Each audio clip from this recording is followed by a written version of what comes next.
السلام علیکم ورحمۃ اللہ وبرکاتہ۔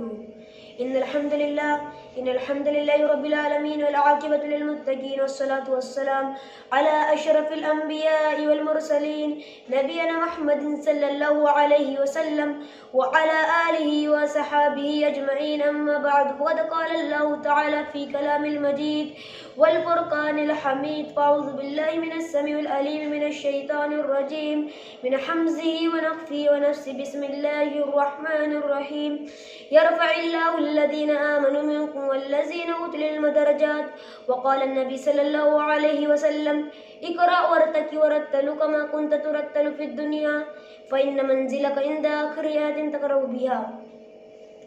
محترم سامعین کرام اور میرے عزیز دوستو، اسٹیج پر رونے کے افروز بزرگان دین، آج کی اس محفل میں جس موضوع کو لے کر آپ لوگوں کے سامنے حاضر ہوں، جس موضوع کے اوپر لفظ قصائی کرنا چاہتا ہوں، وہ ہے علم کی فضیلت اور بچے کی تربیت۔ جیسا کہ آپ سب جانتے ہیں، یہ کتاب میں علم کا سیکھنا اسلام میں علم کا سیکھنا ہمسار مسلمان پر فرض ہے، عورت پر بھی اور مرد پر بھی۔ کتاب و سنت میں علم کی بڑی فضیلت بیان کی گئی ہے۔ اسلام میں علم کی بڑی اہمیت ہے۔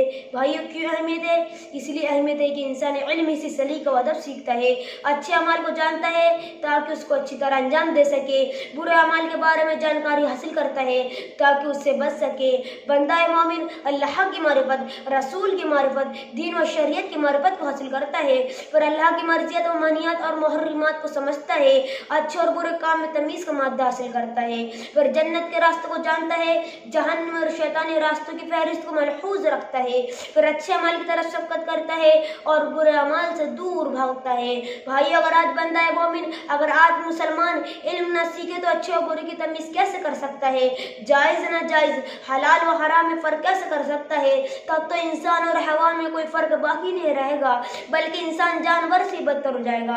بھائی، اگر ہم زمانے جاہلیت کی زندگی کو دیکھیں اور غور کریں تو پتہ چلتا ہے کہ پورے کا پورا سماج جہالت و بغاوت و شرارت و عداوت اور صفاحت و ضلالت کی انتہا تک پہنچا ہوا تھا۔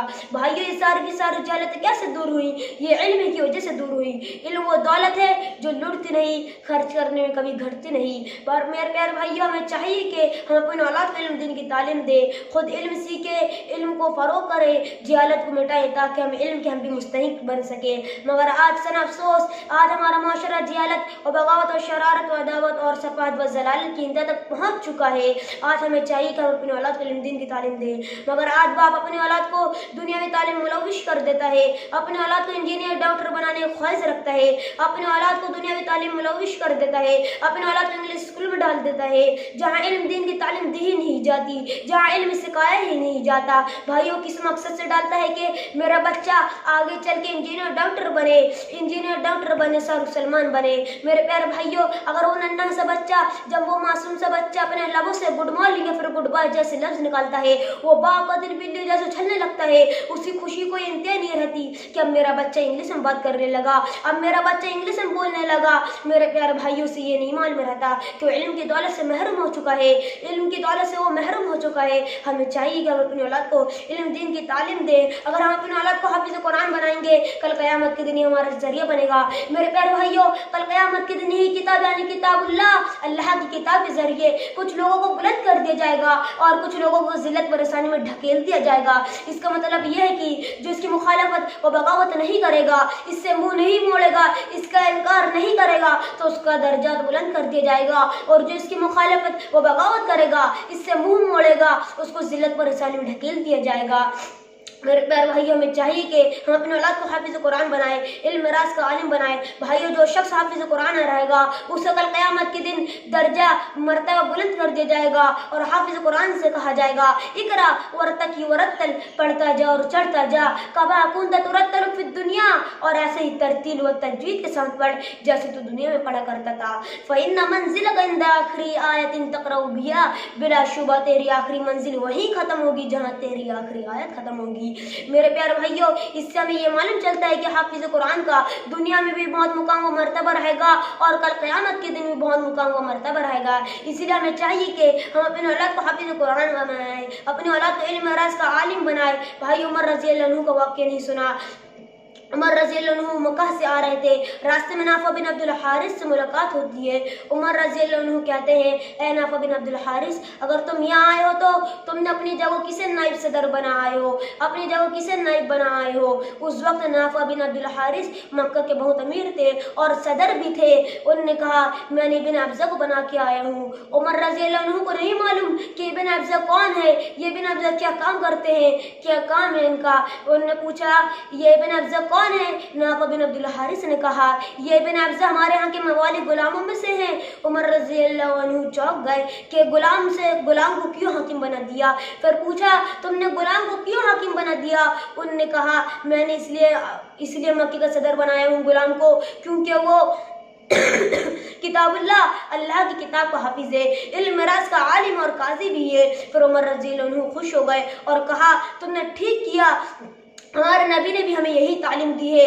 پھر انہوں نے یہ آیت پڑھی یرفع اللہ الذین آمنوا منکم والذین اوتوا العلم درجات۔ کل قیامت کے دن یہی کتاب یعنی کتاب اللہ کی کتاب کے ذریعے کچھ لوگوں کو بلند کر دیا جائے گا اور کچھ لوگوں کو ذلت پریشانی میں ڈھکیل دیا جائے گا۔ میرے پیارے بھائیوں، ہمیں چاہیے کہ ہم اپنے اولاد کو علم دین کی تعلیم دیں، علم سکھائیں، مگر افسوس آج بچہ بڑا ہو جاتا ہے اسے قرآن پڑھنا نہیں آتا۔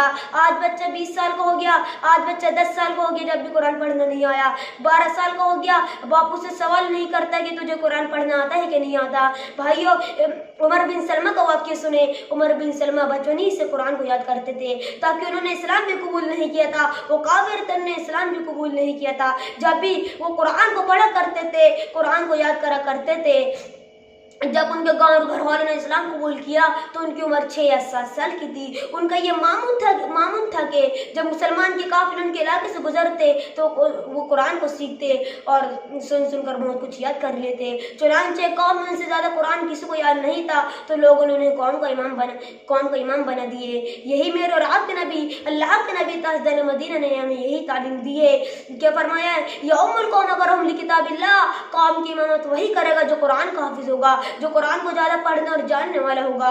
اس سے ہمیں یہ معلوم چلتا ہے کہ حافظ قرآن کا دنیا میں بھی بہت مقام و مرتبہ رہے گا اور کل قیامت کے دن بھی بہت مقام و مرتبہ رہے گا۔ میرے پیارے بھائیوں، ہمیں چاہیے کہ ہم اپنے اولاد کو علم دین کی تعلیم دیں، علم دین کی تعلیم سکھائیں۔ بھائیوں، جو شخص اپنے گھر سے علم حاصل کرنے کے لیے نکلتا ہے گویا وہ جنت میں اپنے لیے راستہ بنا رہا ہے۔ ہمیں چاہیے کہ ہم اپنے اولاد کو علم دین کی تعلیم دیں، علم سکھائیں، خوب علم سکھائیں، علم کو فروغ کریں۔ بھائیوں، جہاں طالب علم کے حصول کے لیے اکٹھا ہوتے ہیں ان کے اوپر رب العزت کی رحمت نازل ہوتی ہے، رب العزت